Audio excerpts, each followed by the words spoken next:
Our first and only review of the day is going to be for Scream. Not Scream there. 6 is just called Scream. Not Scream 5. Not Scream 5. The first original Scream from 1996. It's almost 30 years ago that this movie came out there. Still kicking, man. We're on the 7th Scream movie now, which is why we're doing a retro review of this first movie here. And the 7th movie is coming out this week. Nev Campbell's going to be back. All the people are going to be back there pretty much. And yeah, I mean, I haven't seen much marketing for this Scream 7. I don't know. It seems like this might be a bomb. No, it's tracking to do, pretty well opening weekend, but we'll see how much legs it has. Because it's always a great sign when they start giving out tickets to the movie on like Jimmy Fallon, and they don't lift the embargo until like the day of the movie's release. And I read an article that said they had to pay $500,000 to do script rewrites with this because obviously Melissa Barrera and then also Jenna Ortega left. Melissa Barrera was fired from the movie for suggesting the idea that, hey, genocide bad. Yeah. Also, apparently, Nev Campbell reportedly her salary is $7 million. So she got her money. She got her bread. That's for 30 pieces of silver. So she got her bread there, but yeah, so they had to do that. So a lot of change and everything like that kind of going on with this that has been done. But yeah, we'll get into all that when we talk about Scream 7. Yeah. Like I'm using an AMC credit for that. But so 30 years ago, like I said, you had the first Scream, and you had this movie where you had the first ghost face killers there, hunting teenagers down there, killing them one by one in Woodsboro, there with this movie. And this movie was a unique film at a time, very much meta thing there. That's kind of was a new term at the time. This movie was written by Kevin Williamson, directed by Wes Craven. And Wes Craven, who dipped in that territory before of meta, doing things like New Nightmare before, being the inventor of the Freddy Krueger franchise. Wes Craven is one of our like all-time great masters of horror. Not only creating two horror icons in both Freddy Krueger and Ghostface, but even just being a guy ahead of his time in '94, Wes Craven's New Nightmare. A lot of what he was working on in that film was testing the grounds for Scream. A lot of being like very self-referential, even the way characters talk about movies. It was a thing that just did not happen a lot of the time. I mean, now everything is like self-referential and very meta, and this was very unique for its time. Yeah. What about you there, Neil? Yeah, this is a very, very strong movie. I'm normally not a big like horror franchise guy, but my one exception has always been Scream. This is, as far as like the multi-entry horror film franchise that exists, this is easily my favorite one. And you are right that the writing style, having seen this just today, is still very unique for the time. And you just look back at this and think, you don't have stuff like the Joss Whedon, Buffy the Vampire Slayer, or the Marvel Cinematic Universe style writing, or any of the type of pop culture writing you have at this day and age without this movie pioneering it. So it's very unique. Unique. And I can't possibly be biased about Scream because I think it's either this or The Thing that is my all-time favorite horror movie. This is one that I watched, very young in college. I got scared by the opening scene when I was 12, and a couple years later, I toughed it out through it. And I can't remember. I think seeing this movie first kind of ruined seeing Scream for me. And this movie actually, it's also making a comeback too, and will be in front of Scream 7 as well there. But seeing this movie, scary movie. So seeing a lot of that first, and a lot of stuff they do there. like a lot of moments in the movie that directly call back to it. A lot of fun, especially this scene when they do Carmen Electra. That's just really, really, Yeah. really kind of funny there. Yeah, I also love Scary Movie, but I think even kind of like I had a bit of Mandela effect where like a lot of moments in Scream and Scary Movie I kind of like misattributed like them to each other. Yeah. And Scary Movie 6, that's making a comeback, and the trailer will be in front of Scream 7. So it's like everything's I making a comeback there. But boy, that would be interesting.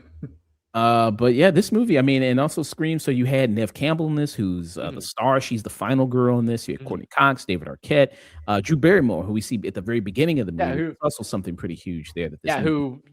at the time Drew Barrymore was like the it girl in the late 90s. So like killing her, it's very much would I'm trying to think of like comparison today. It'd be like casting Zendaya in a horror movie and killing her in the first 5 minutes. Yeah. Yeah. Or casting Jamie Lee in the original Psycho and then killing Mm. her like 40 minutes into the Yeah, movie. and It's like that level. very much like what this was an homage to. And even in Craven's other work in Nightmare on Elm Street, you follow the character Tina for like the first 30 minutes of that movie. Yeah. Mhm. So that was also a big thing about this, like the fact, like you said, Drew Barrymore was such a known name at the time, a known talent. And then the fact she dies in the opening of the movie there, that was like a big shock to people there with it.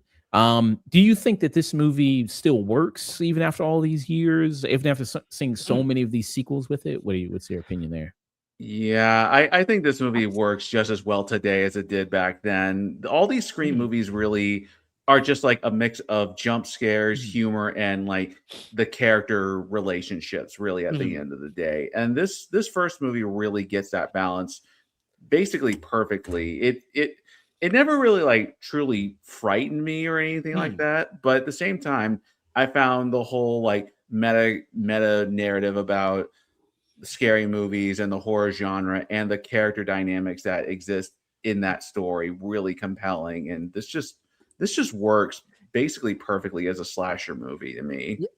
Yeah, and we talk about this a lot of time when we bring up guys like Edgar Wright and Hot Fuzz, Shaun of the Dead, and how almost Scream dips its toe into parody a little bit because it is so referential and so commentating on the state of horror and the tropes of horror films, but you can't effectively parody something without really loving it.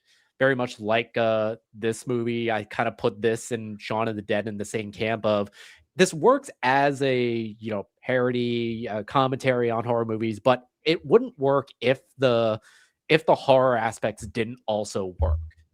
Yeah. And they Right. do a great scene, the scene at the final act of the movie where it's the Mm, party at the house there, Stu's house there. mm. Um, and I don't know, do you think that Stu is coming back? I don't know. It seemed like watching this death scene again, I'm like, there's no way he There's fucking survived Yeah, that. I was like, it's like the plot of Scream 7 leaked online, and for the love of all that is holy, I hope it was wrong.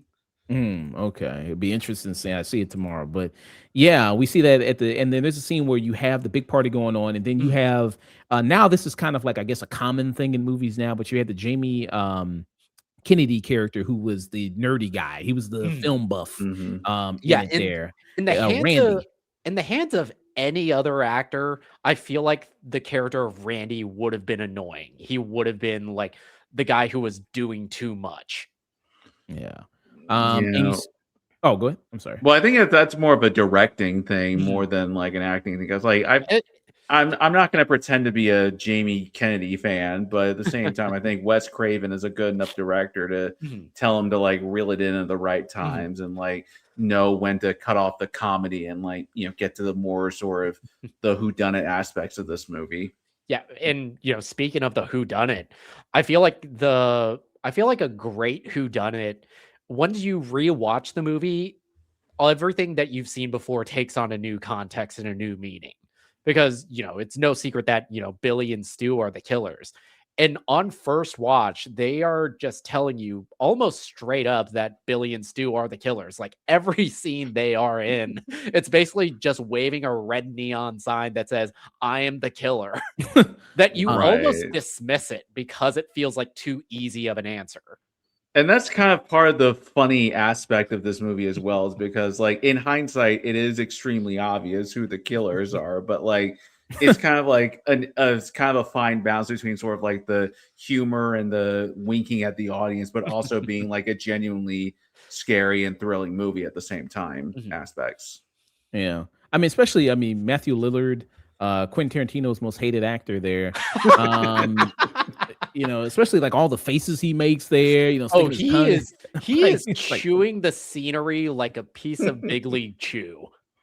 And uh, even like even in I think it's one of the documentaries that they made about the making of Scream is it's like even Lillard kind of looks back on that performance as like, Jesus, what was Wes letting me do? But you can't deny that it's not entertaining to watch. yeah. I chalk it to be all these people are just kind of crazy in one way or another, Mhm. because like, you know, Matthew Lillard is too hyped up on movie trivia for his own good, and Stu has got his own issues that that he should see a therapist about, but I just chalk it up to them all being crazy. Mm. Yeah. So I mean, yeah, it's always fun to watch a movie like this back and see the little details and like if you can pick up on it and like, oh, okay, they were always hinting that these people were the killers and everything like that. There's some stuff is like, I mean, how they get away with that. Like there's a scene where in the like stalking Nev Campbell, Sydney in a grocery store, and then you see him in his full like how did he get away with that? Yeah, Um, and it's like a thing in every Scream movie is that they do cheat in some aspects, especially when you get to like 4, 5, and 6, where when you Mhm. see Ghostface, he's like 6 foot tall and is like a very imposing figure, and then they take off the mask and it's 5 foot nothing Mikey Madison. yeah, it's like, you know what I mean? Was she the one that killed Dewey? It's like there's no Yeah, way. it's canon. She killed Dewey. And she, like, gutted him, like, she, like, stuck it She up, and then fucked him up. it's like, there's no way that this little but it's like, okay, sure. Yeah, so Um, and like in the fourth one, Emma Roberts is the killer in the fourth one, and somehow she's able to like stab like Anthony Anderson's face off and stuff like that. Like, Well, she how? caught him by surprise. yeah. Fair. Well, I mean, I don't know, she kinda got that crazy woman strength, you know, some shit she be doing, she be beating up dudes a lot, so I think maybe she Hey, allegedly she beat the shit out of Evan Peters, so yeah, so I don't Oh know, yeah, maybe that's right. she can't really do it, maybe. Um But yeah, I mean, and you talk about the legacy that this movie has led of like all the things they've kind of repeat the two killers there. They've only I think only one movie they've never done two yeah, killers. only Scream 3, and that was because of like various rewrites that they had to happen. Is like you look behind the scenes, it's like the script for like Scream 2 leaked online, so they had to completely rewrite the ending. Is like characters Mhm. that were very clearly set up to be like the other ghost faces had to get written off. Mm, yeah, because that was the one they had to change because of Columbine, right? Yeah, Right. Yeah, there's a yeah. lot of weird behind the scenes issue with 3 in Yeah, and particular. yeah, when you watch Scream 3 knowing that, I feel like it takes a little bit of the sting out of that, but I still think 3 is the weakest Scream movie. Mm, okay. It is, but It it's it's still a not bad. it's It's still like not a a it's bad in comparison to other Scream movies, but Mm. yeah, on its like own, it's like a fine slasher whodunit. So yeah. besides the first one, which one do you love the most there? Hmm. Besides the first one, if you had, I feel like I 4 has kind of aged the best, especially with like this proliferation of like influencer culture, how like people will like do ridiculous things to just get a taste of fame. especially um you had those 2 characters, one Mm. of them was the Culkin brother Yeah, who did, like, Rory, IRL streaming, yeah, Rory basically. Culkin mhm. and Eric Knudsen. Yeah, which is kinda like that's kinda what people do today, the whole Mhm. IRL, Twitch kick streaming type of thing there. It 4 yeah. yeah, 4 is one of the 4 has aged incredibly well and is like was shockingly really good. And 5 I just liked a lot because I Mhm. love the new characters of Melissa Barrera and Jenna Ortega, and thought the whole reveal, as ridiculous it is, kind of interesting in a sort of in a very online world that we have today. So 4 and 5 were my favorite outside of the first one. And it's interesting you talk about cancel kind of details about, what happened with Columbine, so they couldn't go with the original script for 3, and then with 4, they couldn't like the original concept for that I just read was that they wanted to do something with Emma Roberts where she survived, so she didn't. Yeah, that was the original ending. That Yeah. Emma Roberts would have survived and Sydney would have gotten amnesia after the events of it. And the 5th movie is like a new Ghostface who found out her dirty little secret. Yeah, I thought Huh. that would have been really interesting. I thought that would have been really cool there. But I think it's kind of telling that a lot of what was the original idea kind of in one way or another ended up in Screams 5 and 6, which, were written and directed by Radio Silence. Yeah. And with this first one here, and there's so many great things interesting does it filmmaking wise, because like the scene with Randy where he's explaining all the movie tropes and they're watching the movie Halloween, and then this scene with the final act of when you see everything kind of coming to a head where you hear the music of Halloween playing, the John Carpenter theme while it's all you happening. I thought hear that it was diegetically while it's in the movie. I thought that was really amazing. I thought that was really awesome there. Yeah, for as much as I love Wes Craven, I feel like Scream might be his best directed film. I Really? feel like it's the one where everything really came together to create something special. It was like, as much as I love Scream, 2, 3, and 4, those movies have problems. Even like a lot of his other directed films. Right. Except Red Eye. That's a perfect movie. Yeah, but there's definitely a lot of like playing with the audience knowledge of the genre in movies, like you said, with the blending of the Halloween music and the stuff that's happening in the world of Scream itself. There's a lot of really interesting like blending of the fourth wall happening with that scene and a lot of other things in the film. Yeah. Do you think with this movie here, do you think you mentioned the point of like, do you think you have to be kind of a movie buff to like get, or you think that's just there? If you catch it, you catch it. If you don't, you don't. It's still. I feel like being a movie buff, it's kind of like if you know these tropes by heart, you kind of have a different appreciation for Scream than a casual moviegoer. Or I watched this with my girlfriend who isn't a big horror movie buff. But even she kind of got like a lot of the jokes that they were making about horror movies. It was like even the like kind of dismissive line. It was like some, big breasted chick that can't act who's going upstairs when she should be going out the front door. Right. So I actually kind of have firsthand experience on this because like I took my then fiance to see Scream 5 and she likes horror movies, but she's not like, she doesn't know like all the knowledge there is to it. And she thought it was good, but she kind of got a little she got very lost in like all the meta stuff that was going on with Scream 5 in particular. So I definitely do think if you're in the know, you definitely get more out of this movie than if you're not. Okay, interesting there. And yeah, I mean, and the performances all around. I mean, obviously these people don't look like they belong in high school. That's kind of one thing you got to break your disbelief in. It was the 90s. No high school set movie has characters that actually look like teenagers. Yeah. You had that kind of going for it. And there's one scene where Nev Campbell's actually in class and she's amongst like people that are just like a foot shorter than her, and like they actually look like they belong there. Like I don't know if like she maybe got held back a grade or something, grade or two. I mean, I don't know if the movie's trying to say that, or she didn't take a class one year. There with that. And Nev Campbell, the fact that she's emerged as continued as the final girl. She's been in all these movies there. What do you think about her final girl performance? Where does it rank, you think, amongst other final girls in horror movies there?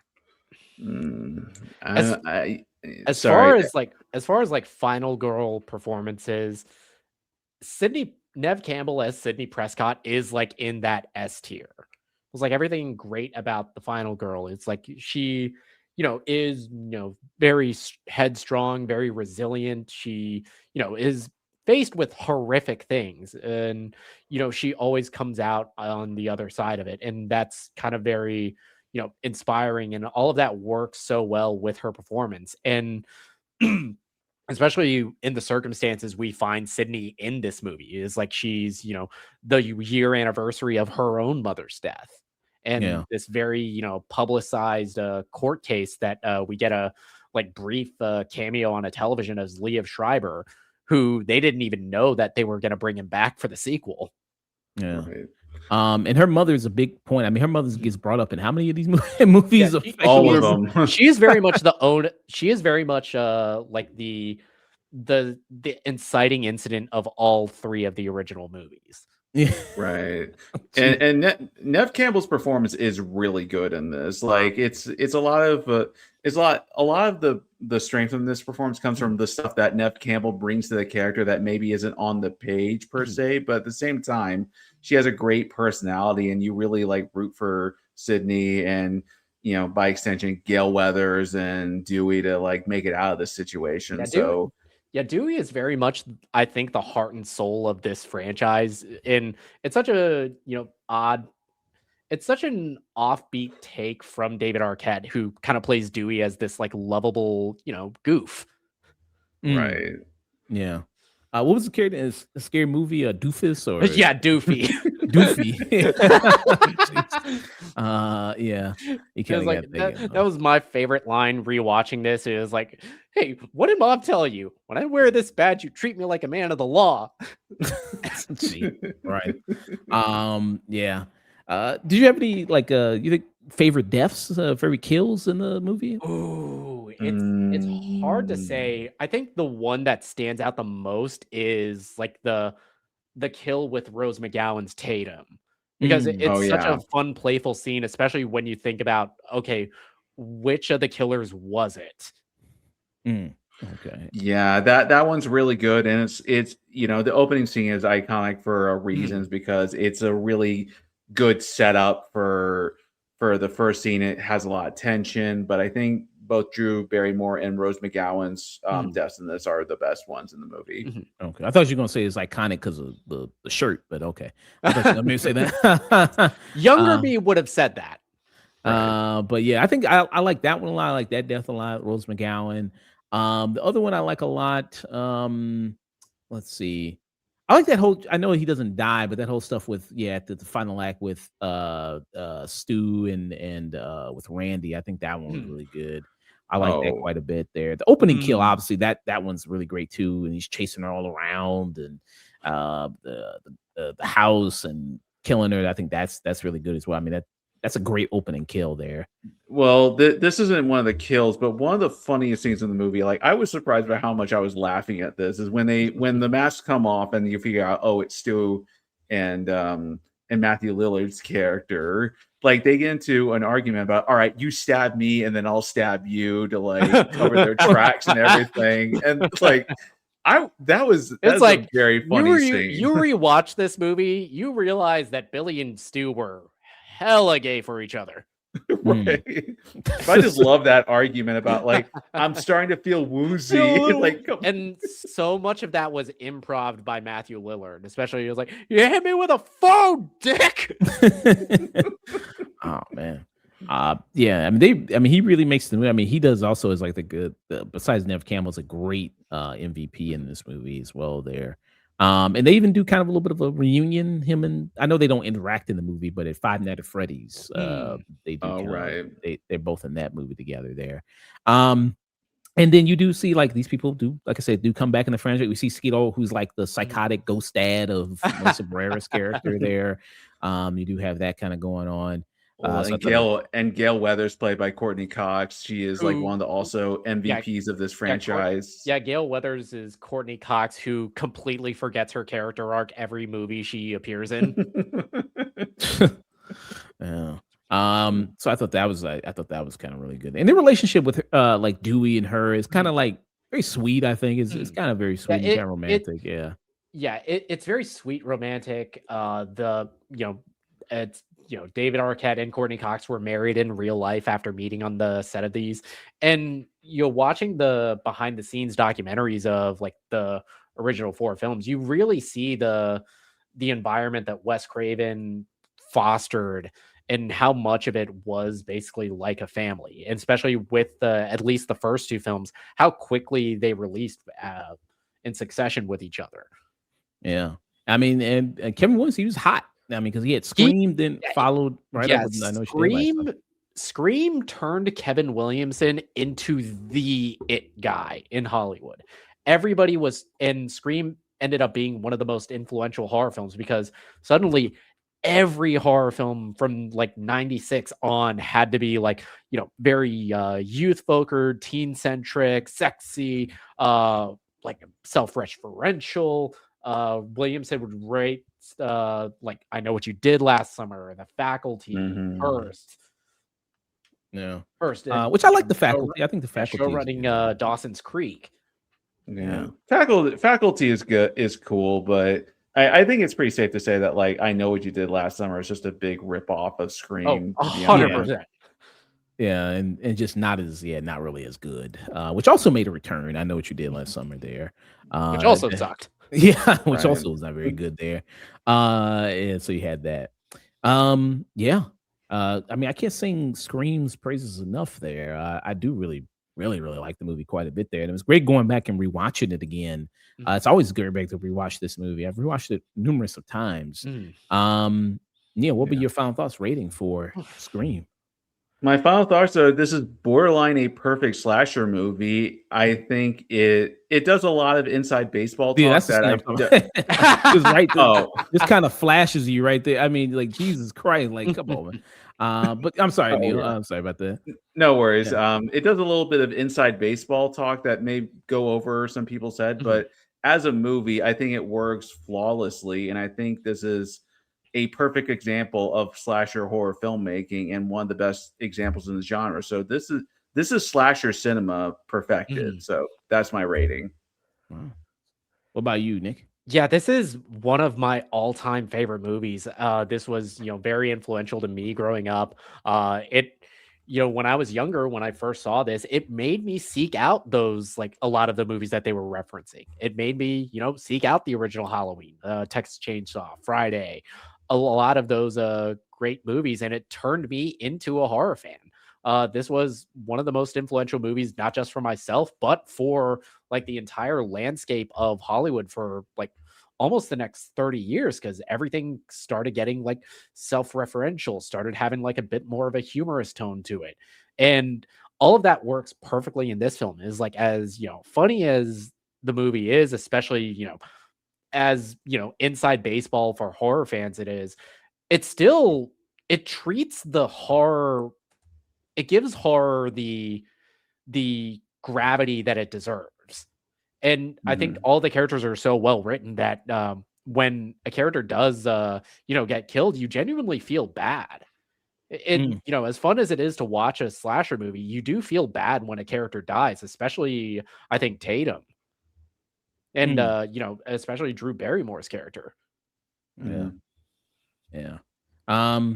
This is a quintessential slasher flick. I mean, has to be part of your film diet there. If you do see this, if you are interested in the horror genre there and slasher flicks, I think is up there among the other great ones that we see there. But like something like Nightmare on Elm Street which is another Wes Craven movie there. And the more it keeps going, it's like, okay, we're gonna go to the 7th one now. Maybe this was like, okay, it's time to maybe put the mask away. There's a little bit of you've become the thing that you parodied in Scream 5. Yeah, right. So maybe it's a little bit of that going on. But it's always great to go back and watch this and to see that how well it blends the humor, how well it blends the kind of kills there as well with it. And like I said, at this time, it was fresh. I mean, it was really fresh there to have this kind of meta commentary on horror movies and recognize all the tropes there. And it made a lot of horror movies stop doing those tropes there. And it made them go like, oh shit, I do that. Somebody was writing a script, then saw Scream and was like, oh shit, let me throw this away. I got to write a new one there. So I thought that was really awesome. So I'd give it a very high peak myself there for Scream. So that was our thoughts. Scream.